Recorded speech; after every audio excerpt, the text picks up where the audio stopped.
7 दिनों से परिवार का कोई भी इंसान ना घर से बाहर आया था, ना कोई घर के अंदर गया था। पूरे परिवार के 6 लोग 7 दिनों से उस घर के अंदर बैठकर तंत्र क्रिया कर रहे थे, एक बाबा का जाप कर रहे थे। लेकिन वो जाप क्यों कर रहे थे, उनका मकसद क्या था? लेकिन उस जाप के बीच कुछ ऐसा हो जाता है कि पूरे गांव में कोहराम मच जाता है, क्योंकि वहां पर जाप कर रहे 2 बेटों की, जवान बेटों की मौत हो जाती है। और जो बाकी 4 लोग थे परिवार के, वो पूरे तरीके से पागल हो जाते हैं, अपना दिमागी संतुलन खो बैठते हैं। लेकिन आखिर उनका मकसद क्या था और 7 दिनों में ऐसा क्या हुआ कि 2 जवान बेटों की मौत हो गई, बाकी पूरा परिवार पागल हो गया, अभी भी होश में नहीं है और उनकी हालत भी बड़ी गंभीर है। अब शायद वो सही हो पाए या नहीं हो पाए, लेकिन इस घटना से आपको इतना सब कुछ सीखने को मिलेगा, क्योंकि इस टाइम पर चाहे हिंदू हो, चाहे मुस्लिम हो, किसी भी धर्म का हो, वो बाबाओं के पास, तांत्रिकों के पास जाते हैं और अपने ही घर में रहते हुए भी कुछ टोटके करते हैं। उनका विश्वास उन चीज़ों पर होता है और इस घटना से आपको पता चलेगा कि अगर आपका विश्वास किसी भी चीज़ के ऊपर है तो आप किस तरफ जा रहे हैं। तो चलते हैं और इस घटना को थोड़ा जब शुरू से हम आखिर तक बताएंगे तो आप कांप जाएंगे। तो चलते हैं। तो दोस्तों, मेरा नाम माज है। उम्मीद है कि आप सब अच्छे होंगे, सुरक्षित होंगे। और जो आज की घटना है वो छत्तीसगढ़ के सक्ती ज़िले की है। और वहीं सक्ती ज़िले का एक गांव है तांदडुली गांव, जो बिरादार थाने में पड़ता है, वहीं का गांव है। 19 अक्टूबर को गांव के लोग नॉर्मल सारे काम कर रहे थे, लेकिन शाम का टाइम जैसे ही होता है तो गांव के लोग देखते हैं कि एक जो घर है वहाँ पर, उस घर में से कुछ चीखने पुकारने की आवाज़ें आ रही हैं। और आवाज़ें आ रही हैं और आवाज़ आने के बाद गांव के लोग ध्यान जाता है, एक दूसरे से बातचीत करते हैं कि आखिर अंदर से आवाज़ क्यों आ रही है। जब इतनी बातचीत होती है तो कुछ लोग बताते हैं कि 6-7 दिनों से कोई तो बाहर नहीं आया, क्योंकि गांव के लोग ध्यान रखते हैं कौन आ रहा है, कौन जा रहा है। ये ख़ास चीज़ होती है गांव के लोगों में। तो बात होती है कि 6-7 दिनों से कोई बाहर नहीं आया, ना बेटों को देखा, ना बेटियों को। और जो अंदर रहने वाली हैं फिरित बाई, जो बाई अंदर रहती हैं अपने परिवार के साथ, वो भी बाहर नहीं आई। जो गांव के लोग थे उनको फ़िक्र होती है और फ़ौरन जो पड़ोसी थे, क्योंकि जो फिरित बाई वहाँ पर रहती थी, उनके रिश्तेदारों का भी गांव वालों के पास नंबर था। तो जो बाई के भतीजा था उसको कॉल किया जाता है, उसको बताया जाता है कि तुम्हारी बाई लगभग 6-7 दिनों से बाहर नहीं आई है, लेकिन फ़िलहाल में अंदर से बहुत चीखने पुकारने की आवाज़ आ रही है, पता नहीं क्या मामला है। भतीजा वहाँ पर पहुँचता है, वो गेट को खुलवाने की कोशिश करता है। वहीं जो भतीजे की चाची बाई थी वो बोलती हैं कि अभी यहाँ से जाओ, पूजा पाठ चल रहा है, अभी कोई अंदर नहीं आएगा।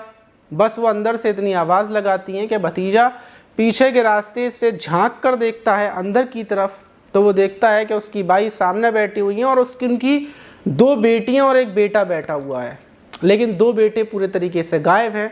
वो दूसरी तरफ जाता है और वहाँ से कमरे में झांक कर देखता है तो दोनों बेटे, जिसमें एक का नाम विकास गौंड और दूसरा विक्की गौंड, दोनों वहीं पर पड़े हुए हैं। ये देखते ही फ़ौरन गांव वाले मिलकर गेट को तोड़ते हैं। पुलिस को सूचना दे दी जाती है कि ऐसे ऐसे मामला है। अंदर जैसे ही घुसते हैं तो जो बाई थी वो कुर्सी पर बैठी हुई थी, एक बाबा की बड़ी सी फ़ोटो रखी हुई थी और सामने उनकी 2 बेटियां बैठी हुई थीं, जिसमें एक बेटी की उम्र 18 साल और दूसरी बेटी की उम्र लगभग 20 से 21 साल। दोनों बेटियां बैठी हुई, कपड़े डालकर बैठी हुई थी और एक उनका बेटा भी बैठा हुआ था। और वो चिल्ला रही थी कि यहाँ पर सत्संग चल रहा है, तुम लोग यहाँ पर बैठ जाओ, और यहाँ पर बहुत सारे प्रेत भी बैठे हुए हैं, तुम यहाँ बैठ जाओ। मतलब चीख रही थी, चिल्ला रही थी। गांव वाले फ़ौरन कमरे की तरफ जाते हैं और जो उनके 2 बेटे पड़े हुए थे उनको चेक करते हैं। जैसे ही चेक करते हैं तो वो पूरे तरीके से अकड़े हुए थे, क्योंकि उनकी मौत को घंटों बीत चुके थे और हो सकता है 1-2 दिन बीते हों, लेकिन मौत उनकी हो चुकी थी। फ़ौरन पुलिस वहाँ पर पहुँचती है। गांव के लोग वीडियो बनाने लगते हैं, क्योंकि तंत्र के तमाम सामान रखे हुए थे, नींबू, सिंदूर, पता नहीं क्या क्या रखा हुआ था। और एक बाबा की, जो बड़े से बाबा का फ़ोटो रखा हुआ था, जो उज्जैन के बाबा हैं, और उनकी फ़ोटो का ये लोग जाप कर रहे थे और महिला यही चिल्ला रही थी कि सत्संग चल रहा है। पुलिस वहाँ पर पहुँचती है, महिला से बातचीत करने की कोशिश की जाती है। जो दोनों बेटियाँ बैठी हुई थी उनको हिलाया जाता है, उनसे पूछा जाता है, लेकिन वो सब चिल्लाने लगते हैं। किसी को कुछ होश नहीं था कि आखिर क्या चल रहा है। सिर्फ यही चल रहा था कि ये बाबा जी का जाप चल रहा है, सत्संग चल रहा है, हमें परेशान मत करो, और बेहद ज़्यादा चीखने लगते हैं। अगर किसी को ये वीडियोस मैं साइड में लगा दूंगा, वीडियो में आप देख सकते हैं, फ़ोटोज़ देख सकते हैं कि महिला कैसे बैठी हुई है।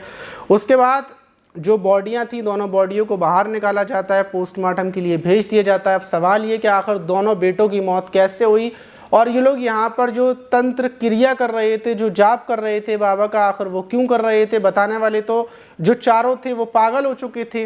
अब जब पुलिस परिवार के लोगों से बातचीत, पड़ोसियों से बातचीत करती है कि आखिर यहाँ कौन कौन रहता था, भतीजे से पूछा जाता है, तो वो बताता है कि ये जो बाई है मेरी चाची, इनके पति की काफ़ी साल पहले मौत हो चुकी है, इनके 2 बेटे हैं और ये 2 बेटियाँ, और 3 बेटे और 2 बेटियां हैं इनकी, उन्हीं के साथ ये रहती हैं और थोड़ा बहुत कामकाज खेती बाड़ी का ये लोग करते हैं, बस यही सब कुछ है। पड़ोसी भी यही जानकारी देते हैं, और ये भी पता चलता है कि 6-7 दिनों से ये लोग बाहर नहीं आए थे, ना कोई अंदर गया था।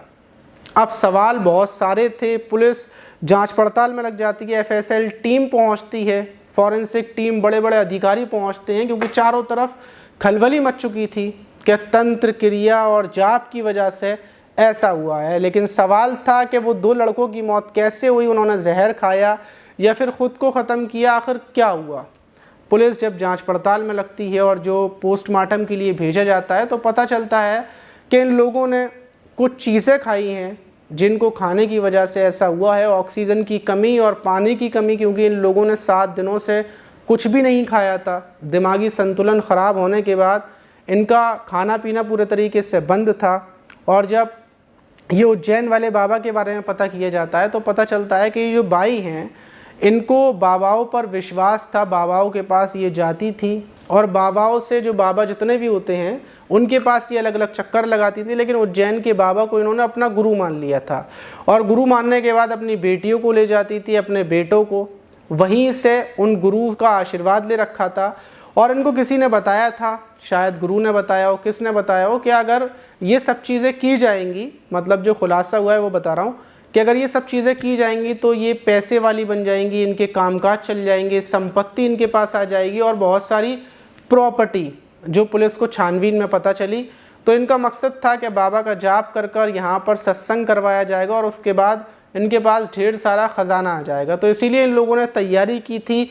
जो बाई थी, इन्होंने अपने बेटों का, अपनी बेटियों का पूरे तरीके से माइंड डाइवर्ट कर दिया था, क्योंकि जब किसी भी इंसान को बार बार बाबाओं के पास, तांत्रिकों के पास लेते जाओगे, उसको हर टाइम समझाया जाएगा, तो उसका दिमाग ऐसे ही हो जाता है। और जब माँ समझाए तो बेटे और बेटियों के दिमाग में तो बात बैठ जाती है। तो ऐसे ही इन लोगों के दिमाग में ये बात बैठ चुकी थी, और 19 अक्टूबर से 7 दिन पहले ही ये लोग बाबा के बड़े से फ़ोटो को रख कर जाप में लगे हुए थे। और जाप में होने की वजह से, भूखे प्यासे रहने की वजह से पूरा दिमागी संतुलन इनका ख़राब हो जाता है। और जो दोनों की मौत हुई, उसके बाद फ़िलहाल में गाँव के अंदर चर्चा का माहौल बना हुआ है। और ये बहुत सारी, कोई ऐसी पहली घटना नहीं है कि ऐसा पहली बार हुआ है कि बाबा या फिर तांत्रिकों के चक्कर में लोगों ने ऐसा कर दिया। आज की 19 अक्टूबर की घटना है कि एक पोते ने अपनी दादी के गले पर त्रिशूल मारा, और उसके बाद उसके खून को, अपनी दादी के खून को बर्तन में भरा, और फिर ले जाकर शिवलिंग में चढ़ा दिया। मंदिर के अंदर ही उसने हत्या की और अपने दादी के खून को शिवलिंग पर चढ़ा दिया, सिर्फ इस वजह से कि उसको स्वर्ग मिल जाएगा और उसकी दादी को भी मिल जाएगा। आखिर में उसने अपने भी त्रिशूल मार लिया। तो ऐसी ढेर सारी घटनाएं चल रही हैं। तो इस टाइम पर अंधविश्वास बड़ी तेज़ी से फैल रहा है, और ये जितने भी बाबा आ चुके हैं मार्केट में, उनका मकसद यही है कि आप अंधविश्वास में डूबे रहें, उनको अपना भगवान मानते रहें। और इससे पहले जो 121 लोगों की मौत हुई थी, उस मौत की भी ख़ासकर वजह ये थी कि बाबा ने लास्ट में बोला था कि जब मैं यहाँ से जाऊँगा तो जाते टाइम मेरे चरणों की धूल ले लेना, और आपके परिवार में, आपके रिश्तेदारों में जो भी परेशान हो, उसके ऊपर वो धूल डाल देना, सब कुछ ठीक हो जाएगा, आपके परिवार की परेशानियां दूर हो जाएंगी। और जब बाबा निकले तो लोग धूल लेने के लिए पहुंचे, और उसके बाद लोगों को धूल तो नहीं मिली, डायरेक्ट स्वर्ग मिल गया। और जो लोग नहीं मर पाए, वो इतने अंधविश्वासी हो चुके थे, बोल रहे थे कि हम नसीब वाले नहीं थे कि हम नहीं मरे, अगर हम भी मर जाते तो हमें भी स्वर्ग मिल जाता। तो बाबाओं ने बिल्कुल अंधविश्वास में डुबो दिया है। अगर आपके दिमाग में भी कोई बाबा, तांत्रिक, तावीज़ या टोटके, जादू टोना, इन सब चीज़ों पर विश्वास है, तो अभी सावधान हो जाएं, बच जाएंगे। वरना आपका भी रास्ता कहीं ख़राब रास्ते पर चला गया तो पूरा परिवार बर्बाद हो जाएगा।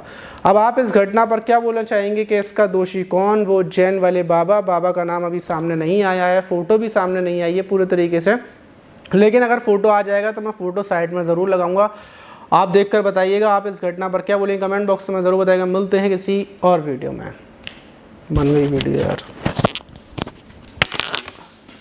भैया कितनी आसानी से कब चाबी देगी।